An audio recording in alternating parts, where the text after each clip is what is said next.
Abobo Baoulé. Une matinée comme les autres. Le ciel s'effiloche dans une brume d'humidité, et les premières chaleurs de la journée s'accrochent déjà à la tôle des maisons basses.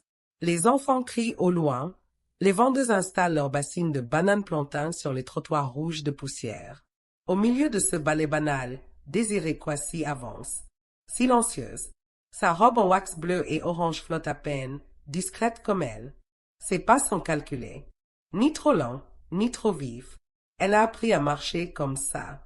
À ne pas attirer l'attention. Ses traits sont fins, sculptés dans un ébène profond.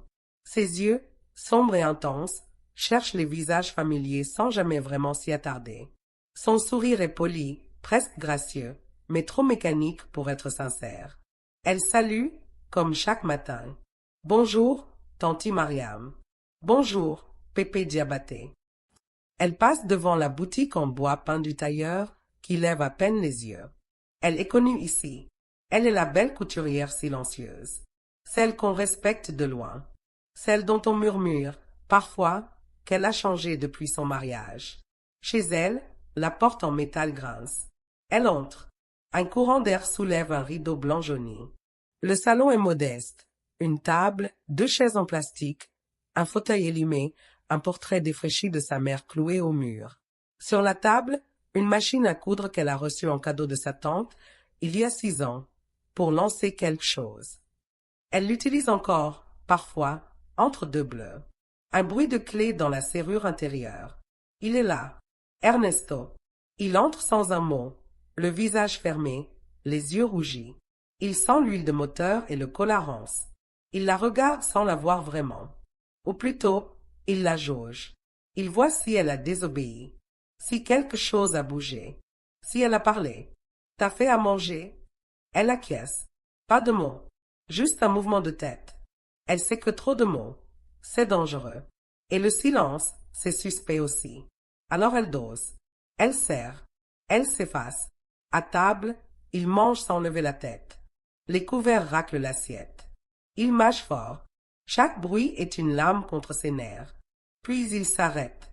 T'as cousu pour qui ce matin? Elle lève les yeux. Trop vite. Il fronce les sourcils. Elle baisse la tête.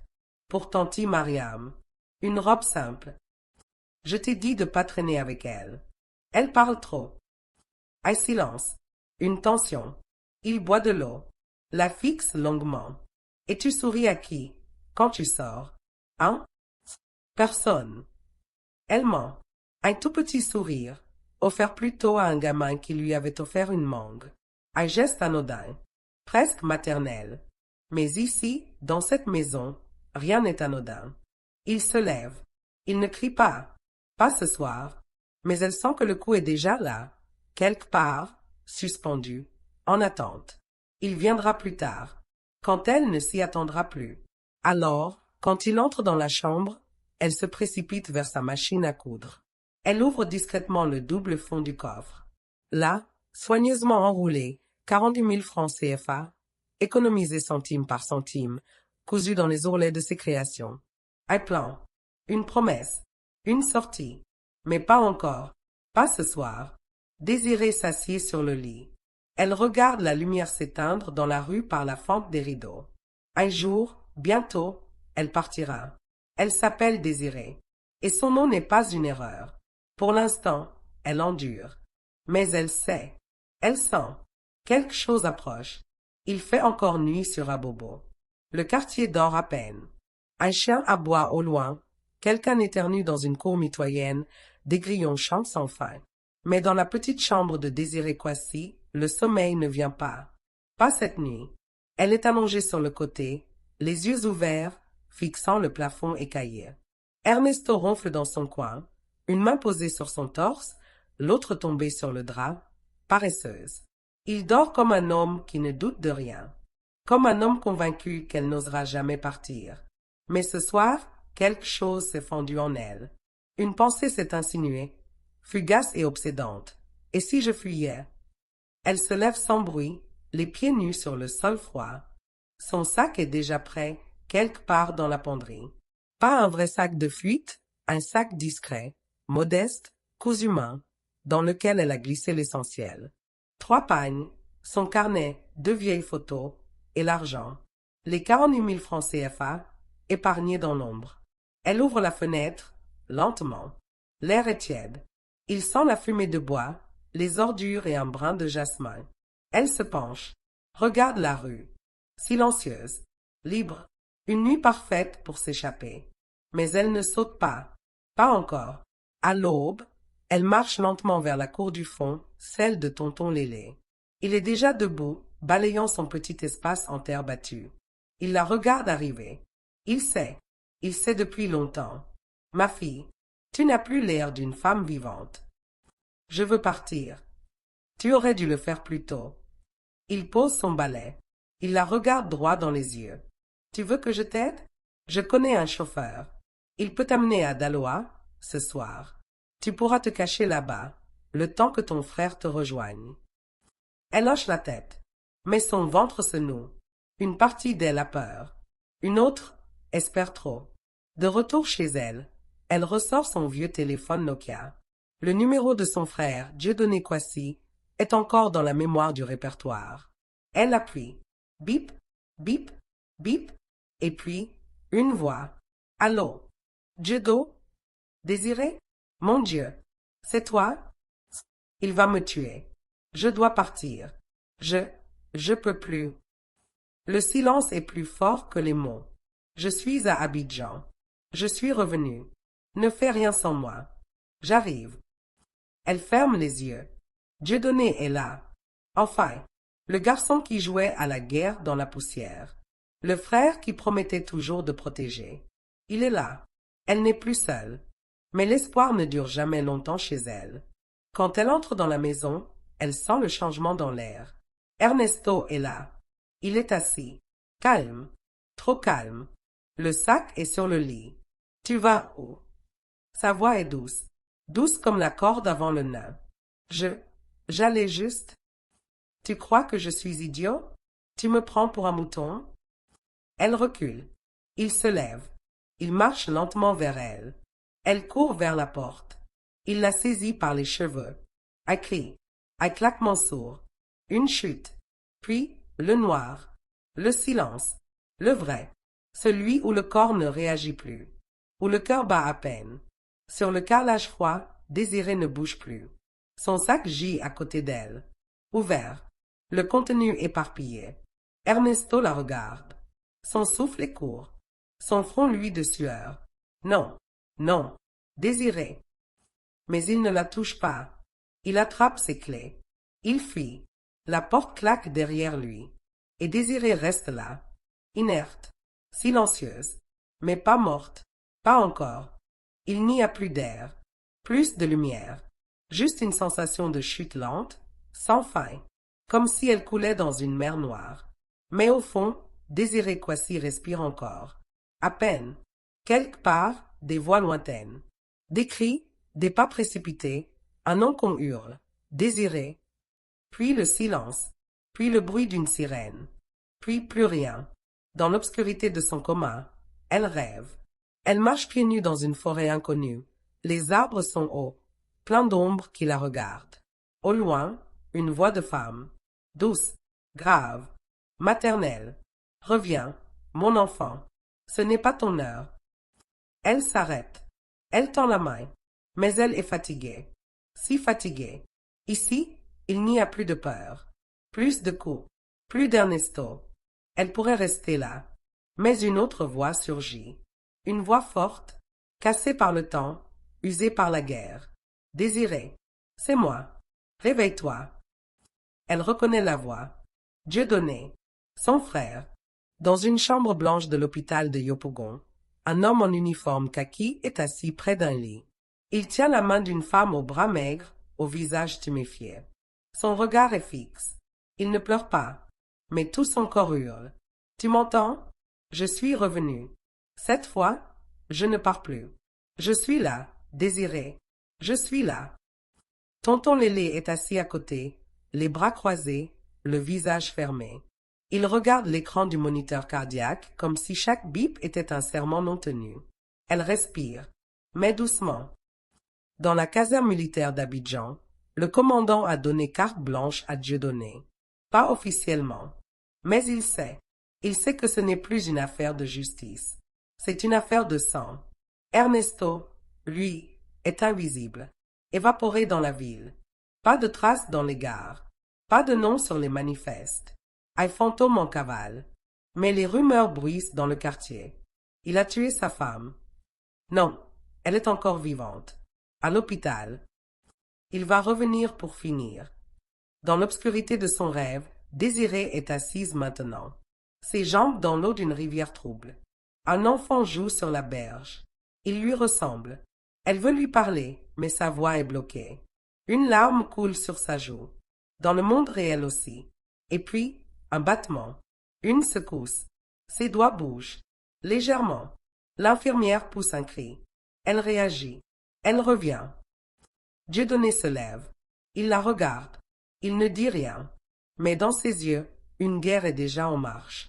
Dans son coma, Désirée entend tout. Et lentement, elle choisit de revenir. Pas pour survivre. Pour combattre. La lumière est blanche, trop blanche. Elle filtre par les stores poussiéreux de la chambre 312. L'odeur de désinfectant, de plastique, de médicaments bon marché flotte dans l'air figé. Désirée cligne des yeux. Ses paupières sont lourdes, comme si elle portait des années de nuit sur leurs cils. Chaque battement de cœur coille dans sa tempe. Chaque souffle est une victoire. Elle est vivante. Encore. Et quelque chose en elle, déjà différent. À sa gauche, une silhouette, immobilisée sur une chaise. Une montagne en uniforme. Son frère. Dieudonné Kwasi ne parle pas. Il la regarde simplement. Les coudes sur les genoux, le visage dur, impassible. Mais ses yeux sont rouges. Pas de fatigue. De honte. Tu m'entends? Sa voix est basse. Rêche. Désirée, c'est fini. Je suis là. Elle tourne lentement la tête.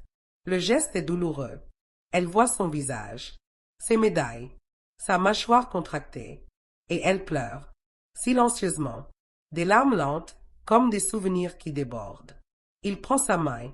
Elle est froide, maigre, abîmée. Pardonne-moi. Elle ne répond pas. Elle serre ses doigts. C'est suffisant. Il lui parle. De son retour. De sa colère. De la chasse. Il lui dit qu'il a alerté ses supérieurs, qu'un mandat a été lancé. Il lui dit que la justice existe, même dans un pays où elle titube. Mais elle ne l'écoute qu'à moitié. Elle regarde le plafond. Elle sent son propre corps brisé. Et elle se dit qu'il ne suffira pas d'une arrestation pour se reconstruire. Tu n'es pas une victime. Tu m'entends? Tu es plus forte que lui. Sa voix a changé. Ce n'est plus la voix du frère. C'est celle du mentor, du soldat qui revient de guerre, de l'homme qui a vu la mort en face et qui sait reconnaître une survivante. Tu vas te relever. Et tu vas parler. Pas pour moi. Pour toi. Et pour toutes les autres. Un infirmier entre, prend sa tension, note des chiffres sans importance sur une fiche. La vie continue. En dehors de son lit, le monde tourne. Mais Désirée reste figée. En elle, quelque chose résiste encore. La peur, le doute, la fatigue. Elle ferme les yeux. Elle entend encore les phrases d'Ernesto. L'écho, le silence, le poison du passé. Puis, plus tard, quand la chambre est vide, le téléphone de Dieudonné sonne. Il décroche. Une voix féminine. Hésitante. Clarisse, je veux vous aider. Je peux vous dire où il se cache. Il se fige. Où? Chez notre oncle. À Bingerville. Il l'héberge. Il ment pour lui. Dieudonné raccroche. Il fixe le mur. Ses poings se serrent. Son souffle s'alourdit. Il a une cible. Quand Désirée rouvre les yeux, la lumière a changé. Le soleil commence à baisser. Elle tourne la tête vers la fenêtre. Elle voit une tache d'orange se déposer sur les murs. Elle pense à sa mère. Elle pense à ses rêves, cousus dans les ourlets. Elle pense à toutes les fois où elle s'est tue. Et soudain, elle sait. Elle parlera. Elle portera plainte. Et elle le regardera dans les yeux. Pas pour se venger, mais pour vivre. La femme qu'elle était est morte. Celle qui ouvre les yeux maintenant, dans ce lit d'hôpital, est une autre. Une qui ne se laissera plus jamais briser. Le soleil d'Abidjan cogne dur ce matin-là. Le ciel est clair, mais l'air reste épais, chargé d'angoisses invisibles. Dans la cour du commissariat de Yopougon, entre deux policiers en faction, Désiré Kwasi marche, droite mais lente, le pas encore vacillant, la joue marquée d'une trace jaune pâle là où l'hématome se résorbe. Elle porte un cabas sobre, une robe bleu pâle à petits motifs. Ses bras sont couverts, même dans cette chaleur, comme pour cacher les cicatrices ou les souvenirs. Autour d'elle, les regards glissent, certains bienveillants, d'autres indifférents, d'autres encore voyeurs. Mais elle ne les regarde pas. Aujourd'hui, elle est là pour se relever. La salle du commissariat est fraîche, climatisée. Trop froide. Une table. Un carnet ouvert. Un officier en uniforme beige qui l'invite à s'asseoir. À côté d'elle, Dieudonné Kwasi, en civil, mais toujours aussi solide, les bras croisés, le regard tendu. L'officier demande son nom, son âge, la date des faits. Et puis, vous êtes prête à déposer plainte officiellement? Elle ne répond pas tout de suite. Elle regarde ses mains. Son annulaire porte encore la trace de l'alliance qu'elle a jetée dans la nuit. Puis elle lève les yeux. Oui, je suis prête. Elle raconte. Le premier coup, les interdictions, les humiliations, la nuit du silence, le sang, la fuite, la peur. L'agent note. Écoute, ne juge pas. Dieudonné serre les dents à chaque détail. Mais il ne l'interrompt pas. Il la laisse parler. Pour la première fois, elle déroule sa vérité. Un officier supérieur entre. Il informe que grâce à des renseignements fiables, Ernesto Kwasi a été localisé dans une maison isolée à Bingerville, chez un parent. Un mandat d'arrêt vient d'être signé. C'est maintenant ou jamais. Dans un véhicule banalisé, Dieudonné monte avec deux policiers. Il n'a pas le droit d'y aller, officiellement. Il n'a pas de mission. Mais il y va quand même. C'est personnel. Pendant ce temps, Désiré est placé en sécurité dans un centre d'accueil. Une maison discrète à Cocody. Murs blancs, grillages épais. Femme en convalescence, militante et volontaire. Elle rencontre Aïcha, une jeune femme au regard vide. Elles échangent peu. Mais dans le silence, quelque chose circule. La reconnaissance. La compréhension. La douleur partagée. Le soir tombe sur Bingerville. Les oiseaux se taisent. L'air est moite. Dans une maison en bordure de quartier résidentiel, Ernesto fume une cigarette, nerveux, son téléphone serré dans la main. Il sent que tout s'effrite. Il regarde par la fenêtre. Une voiture passe. Trop lentement. Trop tard. Police militaire. Ne bougez plus. Il tente de courir vers l'arrière. Un homme le plaque au sol, genou dans le dos. Dieudonné. Pas un mot. Pas une insulte. Juste la colère froide, silencieuse, d'un homme qui tient enfin la bête. À Cocody, Désiré reçoit un appel. Elle ne dit rien quand elle décroche. Elle écoute. La voix de son frère. Il est entre nos mains. C'est fini. Elle ne répond pas. Une larme coule sur sa joue. Pas de joie. Pas de triomphe. Juste du soulagement. Et du vide. Mais elle sait que ce n'est pas encore la fin. Car même avec Ernesto menotté, même avec le commissariat à ses côtés, même avec les preuves, le combat ne fait que commencer. Le temps s'est ralenti. Depuis l'arrestation d'Ernesto, le silence s'est installé comme une menace dans les jours de Désiré Kwasi. Un silence lourd, chargé d'attente.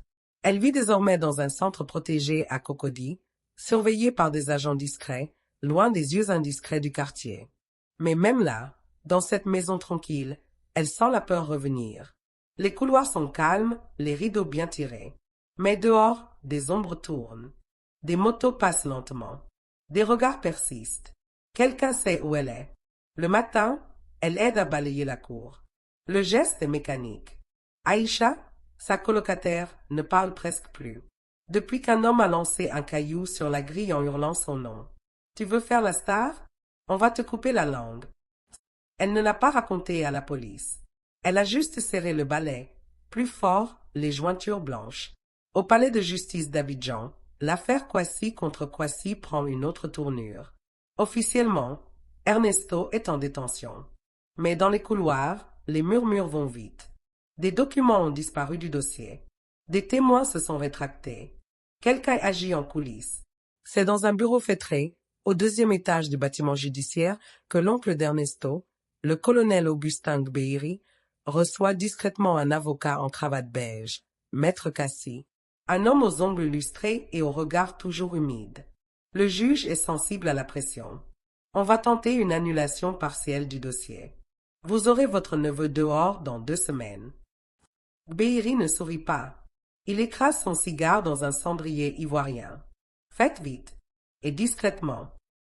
Le jour de l'audience arrive. Désiré entre dans la salle, escorté, le pas mesuré. Dans la foule, certains l'applaudissent discrètement. D'autres la fixent avec suspicion. Elle s'assoit.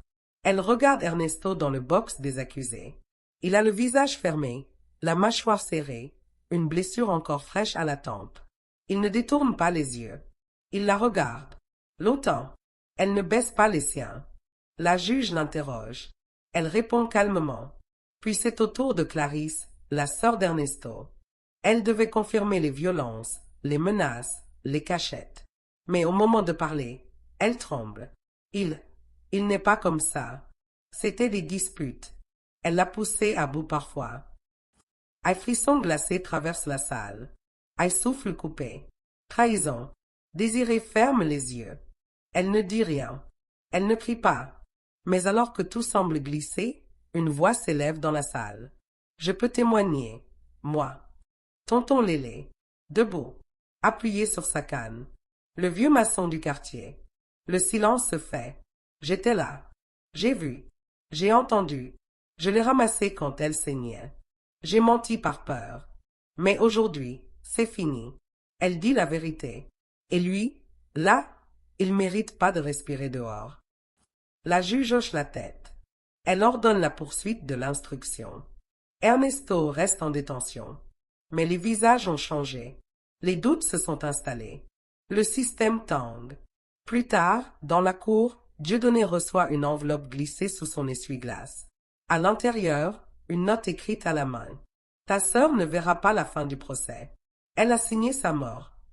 Le soir, dans sa chambre protégée, Désiré s'assoit sur son lit. Elle regarde la lampe faiblir. Elle pense à Clarisse, à tonton Lélé, à la cassette encore cachée au fond du coffre. Elle sait maintenant. Ce n'est pas seulement Ernesto qu'elle affronte. C'est un système entier. Un empire de silence, de peur et de pouvoir. Mais elle n'a plus peur. Elle se lève et murmure. Qu'ils viennent. Je suis prête. Les jours sont devenus lourds. Trop longs. Et les nuits, elles, sont devenues des labyrinthes d'ombre. Le centre de Cocody n'est plus un refuge. C'est une forteresse assiégée. Le portail grince à chaque passage. Les rideaux sont tirés, les téléphones éteints. Quelqu'un les cherche. Quelqu'un rôde. Désirée ne dort plus vraiment. Elle reste éveillée, les yeux grands ouverts dans le noir, guettant le moindre bruit. Un moteur trop lent. Une voix étouffée. Un grésillement suspect. La peur s'est changée en vigilance. Même Aïcha, d'ordinaire silencieuse, sursaute au moindre choc contre le mur. Ils veulent nous faire craquer. Désirée ne répond pas. Elle le sait. Elle le sent. La tension monte. L'orage est proche. Puis tout bascule. Un matin, la maison de tonton Lélé est vandalisée. Porte fracturée, vitres brisées, insultes peintes en rouge sur les murs, trop vieux pour parler. Il est retrouvé inconscient dans sa cour, du sang coulant de l'arcade. Désirée court à l'hôpital dès qu'elle l'apprend. Son corps fragile, encore marqué, traverse les couloirs comme un éclair.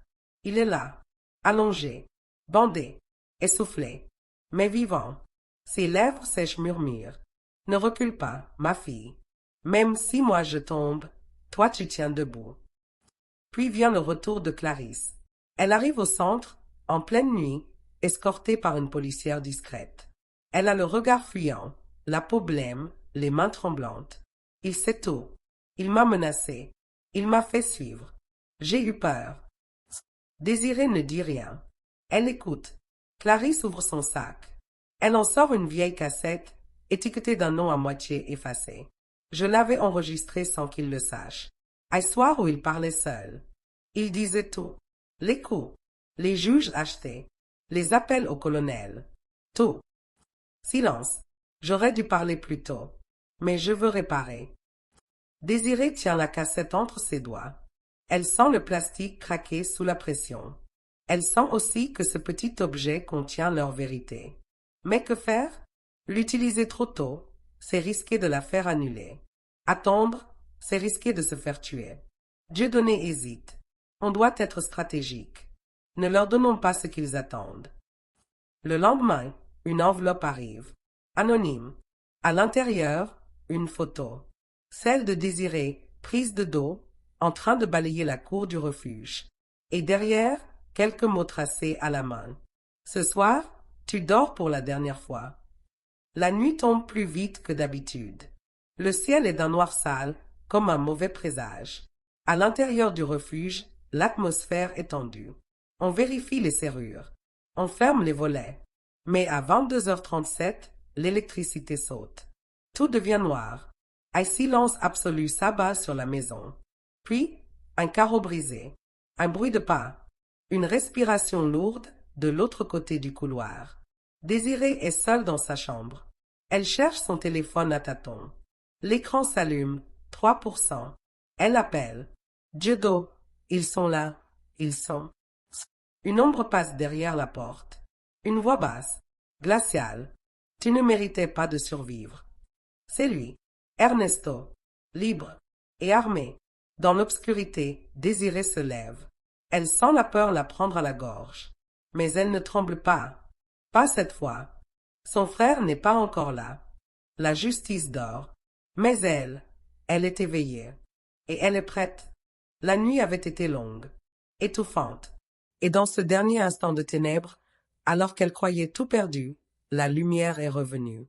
Un coup de feu, un hurlement, et puis le silence, le vrai, celui d'après la survie. Quand elle rouvre les yeux, Désirée est assise sur un lit, une couverture sur les épaules, le cœur encore battant comme un tambour de guerre. Face à elle, Dieudonné, revolver encore fumant, regard figé dans le vide. Sur le sol, Ernesto, vivant, blessé, menotté. La police est arrivée dans les minutes qui ont suivi. Le refuge est en ruine. Mais elle est debout. Elle respire. Et elle n'a pas flanché. 2 jours plus tard, le palais de justice d'Abidjan déborde. Des journalistes attendent dehors, caméras levées. Dans les radios, on parle du procès. L'affaire Kwasi, violence conjugale ou guerre de clan. La femme qui a osé affronter l'armée de l'ombre. Désirée entre dans la salle d'audience. Robe sobre, foulard ivoire noué serré. Elle serre les poings. Tout son corps tremble, mais elle avance.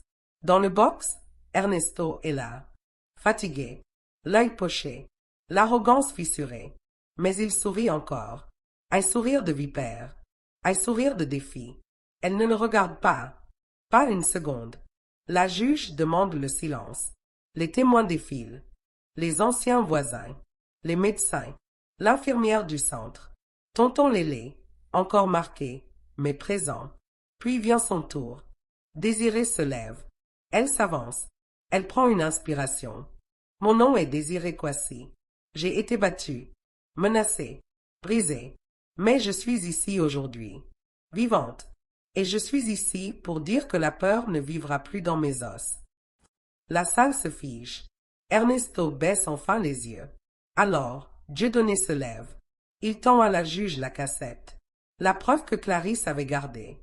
La voix d'Ernesto résonne dans la salle. Je la frappe parce que je peux. Parce que personne ne dira rien. Je suis protégée. Même les juges me respectent. Un frisson. Un murmure. Un choc. Le verdict tombe, 1 heure plus tard. Ernesto Kwasi, 20 ans de prison ferme. Colonel Gbéiri, mis en examen pour entrave à la justice et menace contre témoins. Clarisse, sous protection, n'est pas condamnée. Tonton Lélé reçoit une citation d'honneur. Le soir même, Désirée rentre à Daloa. Elle retrouve la maison de son enfance. Le manguier. Le banc en ciment.